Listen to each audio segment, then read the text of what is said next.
The time is 13:58. Now we have a new series of Ordinary People with Vernon Joyner. Last broadcast on Radio 4 back in 1999, Ordinary People gave us an insight into the ordinary folk heading into the new millennium. Now with Brexit, Trump and North Korea, Britain is one of its most critical points in the last 2 decades. So now it's time to see how the world is treating the ordinary people. To give you, for those of you who don't know what I do, that must include me, really. I've never really understood what I do, but I've been intrigued for many, many years, since I was a wee boy, with the way ordinary people behave. And I've often looked at people and... Hello, I'm Vernon Joyner, and welcome to Ordinary People. Yes, we're back. Almost 20 years since we last heard from them. Over the next 6 weeks, we're visiting all of the people we spoke with from the original broadcast back in 1999. With Ernie Wise dead, the then England football manager Glenn Hoddle suggesting disabled people were paying for sins in a previous life, we thought we'd hit an all-time low. Alas not. Welcome to 2018. Now, see how the world is coping in Ordinary People. Ordinary people just don't comprehend.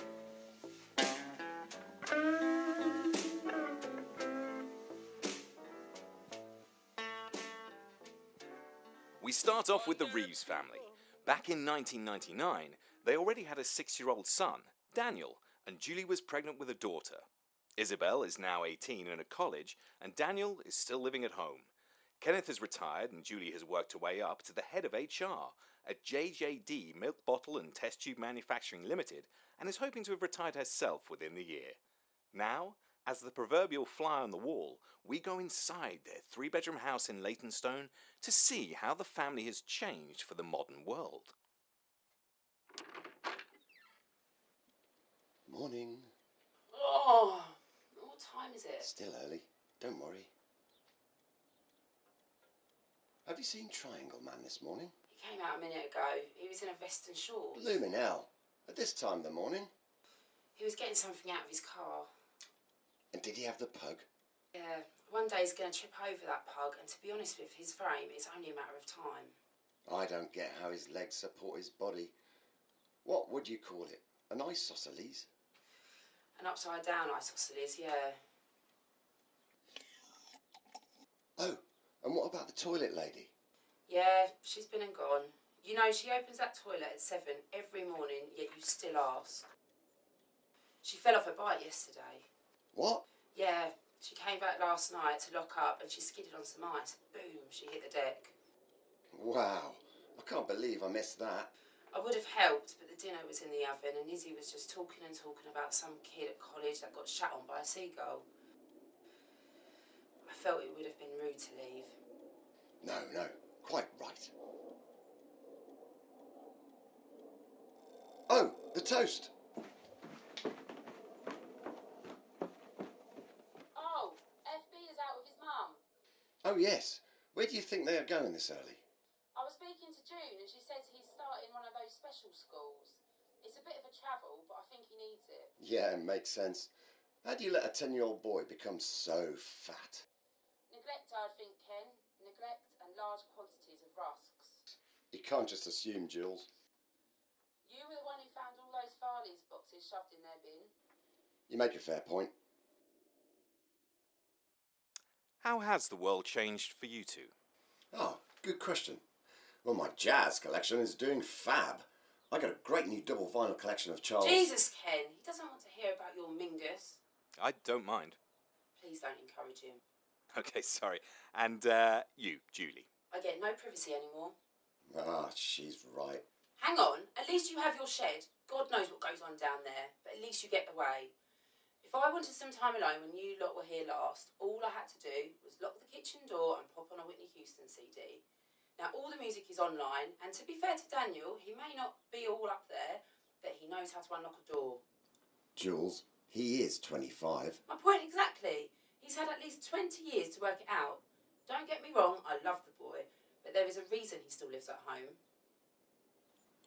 Oh, and I started collecting Warhammer figurines. What an extraordinary day. Let us have a world of ordinary people living life the way God wants us to. Isabel, you're going to be late. Boo! Bloody hell, Daniel. Put a shirt on. Sorry, I'm going to pop for a shower and a shave. Let your sister brush her teeth first. Isabel! What? Shit, what is the problem with people coming out of nowhere this morning? Mum, you want to sort yourself out. Bad language at this time of the morning? Dad's not even up yet. He is. He's in the shed. Is he fiddling with that bloody camera? Yeah. Why are you going in so early? I have my drama exam later, so we're going in early to practice. Don't you ever listen? Sorry, sweetie. Who is we again? Mum, I've talked about them before. Lucy, Lottie and Savannah. Lucy suggested we start a Christian girl band. Since she's moved in with her mum and Derek, she keeps talking about trying to do her bit. Exciting. Who's playing what, dear? Lucy on violin, Lottie has a cello and Savannah has a guitar on. She doesn't know how to play it yet, but her dad has loads of them. Yeah, right. Don't act like you know what it is, Mum. A guitar on is one of those fat guitars they play on the sides in a mariachi band. Her dad plays it at parties. Right, that makes sense. We're still undecided on a name yet. Either Licorice Gypsies or Chronic Fatigue. Chronic fatigue? Lottie's mum has it, poor thing. So don't look so glum, Mum. Life could be worse. Anyway, got to use the loo. What is life in 2018 like? It's hard, don't get me wrong. Mum acts as though times are tough for her. I don't think so. If you're not a feminist or vegan, then life is a real minefield for a teenage girl. It's flipped in the last couple of years. Up until year 11, I was top dog. Then suddenly being a freak was cool, and I dropped several places in the pecking order. There's this girl at college who wears Doc Martens and these really ugly jumpers. You ready for this? She has 2 boyfriends and is regularly in contact with lads on Tinder. And to be honest, I find it revolting. 2 years ago, that was me. And now I'm nothing. Not even Lazy Eye James wants me. I'm in a real state. How much avocado do I need to eat to fit in? They bang on about backing filters. I don't know what they're talking about. No, I'm fine. Do you want me to stop recording? Recording? I thought you were a therapist. Was this going on TV? No, radio. Radio 4. Oh, thank God none of my mates will hear this. Couldn't bear falling any lower. Really feel like a second-class citizen. Have you seen my Gandalf figure? Jesus! You're right, love. You seem spooked. How can people not enter a room without making a sound? Answer me that, Kenneth. Oh, I wish you wouldn't use my full name. It's not your full name, it's your Christian name. Yes, Mum. My bad. Have you seen it? I was Skyping with Martin last night, and he asked to see it, but when I looked a minute ago, it wasn't there. No, I haven't. Well, Bilbo and the other lads are screwed. I'll have another look in a bit. I saw Dan's light on from the shed. What's wrong? Nothing. That's a good point, though. Why is he up this early? Daniel! Yeah? It's your mother! Yeah, I guess that. Your dad and I... Yes? Well... Mum, what is it? It's all yours. Thanks. Did your brother go into the bathroom? I guess, yeah. Why is he up so early? He told me he's doing a marathon. Mum, pass me my shoes, will ya? Yeah, here you go. Did you hear that, Ken? Yeah, good for him. Pass us those little paint kits, will you, Jules? I'm heading back out. Sure, yeah. I mean, a marathon? Why didn't he mention it to me? I'm sure Izzy just heard him wrong. I didn't. All right, sport. Have a nice day at college. I bloody didn't. Ah, okay. Bye. What's Dad's problem? I just don't think he believes Dan will run a marathon. No, he's just watching Jeremy Clarkson's Extreme Machines, back to back. He's doing an Extreme Machines marathon. He brought them off some guy at Chigwell Boot Sale last weekend. Oh, thank God. Told you.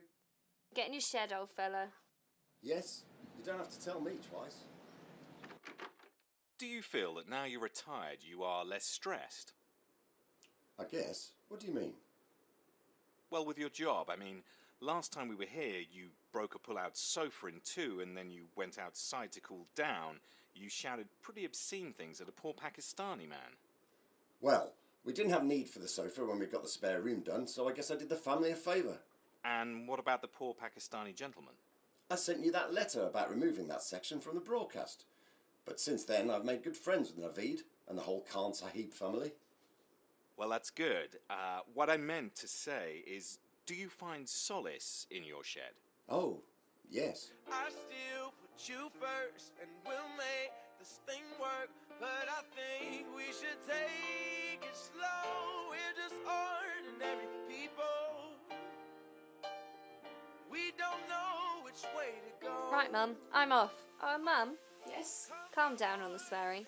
I heard you use the Lord's name in vain as well when I was on the toilet. It's not attractive. Okay. Right, okay. Have a nice day. Dan, sweetheart, Yeah? do you think it'll be long? I've given up my shower this morning, but I do need to brush my teeth. Mum, I'm having some me time. All day, every day, you get me time, all right? I need to go to work. Your dad's deodorant can do a good job, but I need clean teeth. The girls at work have their fun with me enough as it is. Oh, screw them, Mum. You're better than them. Thanks, darling, but you're not getting away that easily. Get out, now. If you say so. I do. Plus, I'm out of there soon, so I won't have to think about the girls for much longer anyway. Why? Because, Dan, I'd like to retire someday. What? No. You're barely 56. Oh, how very kind. You're still getting out of the shower, though. Fine. Last time we saw you, you seemed to be in front of the television the whole time. It doesn't look like much has changed. Do you ever feel that you are more suited to 2018? Vince. May I call you Vince? It's Vernon. The thing is, Vince, the world is a great place. DVDs and sorts, but I shan't touch them. Digital download, not for me, my friend. I only work on tape.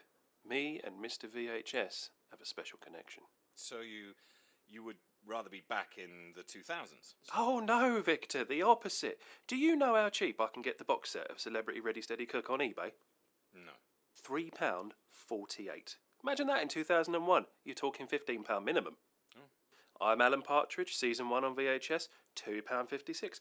Dinner Ladies, the complete collection, £6.32. To be honest with you, Vlad, I'm living in the golden age.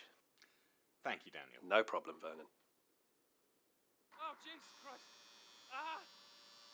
Dan, you all right? Daniel? Go on.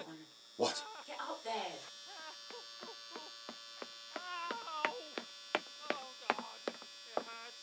Dan? Mate? You alright? Oh, God, it's cut open. I'm coming in. No, don't, I'm naked. Be quiet, I'm your father. Oh, Jesus. Julie, pass us a towel. What? Pass us a bloody towel. Shit, Dad, it hurts. Yeah, I'm sure, mate. Jules, call the ambulance. Right, yes. Right, yes. Ambulance, please. Yeah, I'll wait. It's okay, pal. You'll be fine. I don't think it's anything serious, but we'll get an ambulance just in case. Yeah, I mean, I'm screwed, but okay. Daniel, I know it looks like you've sliced it open, but I'm sure you've just hit a vein. Dad, Yep. did you see? Let's not, shall we? Okay. Right, they're sending an ambulance. Shouldn't be too long. I'm just going to brush my teeth. Oh, you just can't wait, can you? Your only son is dying and you just can't wait. It sickens me. Daniel, be quiet. Julie, at least take it downstairs and do it at the kitchen sink. It's my house, Kenneth, and frankly, the fact that the two of you are going to be fanning around at home today while I'm at work is awful. Let a woman brush her teeth where she bloody well wants. Jules, darling, your son has ripped a bloody big hole in his testicles. He doesn't want his mum in here trying to brush her teeth. Give the lad some respect in his time of need. Time of need, please. Thanks, Dad. I appreciate that. Piss off, will you? She has a point. Extreme Machines? Really? I've got to start it today if I'm going to watch Motorworld in time for Nostalgia Fest. Jeremy's doing a talk. I don't want to miss it. I'll come get you when the ambulance is here. Keep holding on to the towel and put some pants on.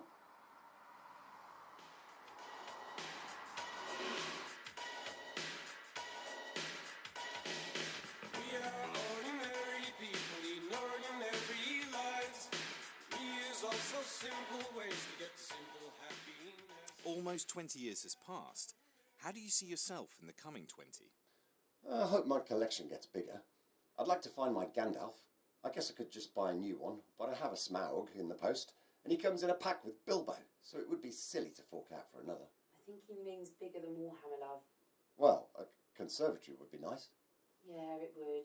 Especially when I set up my Dungeons and Dragons clan with Martin and the guys down at the Rotary. You know, somewhere I can spread out. Are you being serious? I mean, the prospects of being in my 20s sound pretty good, but then suddenly your 30s hit you, then it gets really depressing. I feel like when you're in your 30s, everyone's urging you to pop out babies and get married and become a real adult. I'd rather be in Benidorm with a drink in me rather than some parasite in a buggy. The way Mum has come out, poor thing, I don't want that. I like kids, I just don't want one physically destroying me. Being an aunt would be alright. You know, the ones with the chunky jewellery and massive sunglasses. But I doubt Dan will have any kids. What did he say? Well, I don't want much. I'd like Mum and Dad to get a bigger house. I mean, my collection is getting like a cancer. Killing you? What? No. Just slowly getting bigger and bigger without me noticing until it's too late. Is there anything you want, though? I don't know. Well, I'd like to find the Missing Dad's Army episodes. There's rumours on the forums that they were wiped tapes from the BBC archive to be reused, but I don't believe it's true. I just want to see them, you know. Hang on. You work for the BBC, don't you? Well, I'm contracted to... Can you put in a good word for me? I won't make a fuss. I just want to have a look around. Not to have to worry about the kids. They are lovely, but they could do with a little kick up the arse. Izzy has her head screwed on, but sometimes I think it's just the wrong way round. And I don't even think Dan knows where his is. I'm sure it's under a pile of old Springwatch tapes somewhere, but I dare not go into his room, and I've given up hope trying to understand what goes on in Ken's mind. He is good with the kids, though, and if his shed wasn't so far down the garden, Dan wouldn't get nearly as much exercise getting things fixed. God, that's my life's ambitions. Is that sad? No. Good. Was that everything? Only I have to put a wash out, and I have a plumber coming round in a bit. Okay, then. Britain. Full of ordinary people. People like me and you. Well, not me. I own a 4-bedroom house in Hampstead with my partner Greg and our 3 poodles. I actually live 3 doors down from Ricky. That's beside the point. You, the ordinary people. You, the Radio 4 listener. Eating pork pies and chips, going down the pub with the lads from the building site, drinking tea and listening to the Smiths, watching the Queen's speech and awkwardly glaring at people who cut the queue. God damn, I salute the ordinary people. Having looked back after 20 years, you see that life doesn't always change that much, and with folk like that, why bother? They are hard workers, they are country lovers, they are celebrators, they are the ordinary people. Thank you, and see you again soon.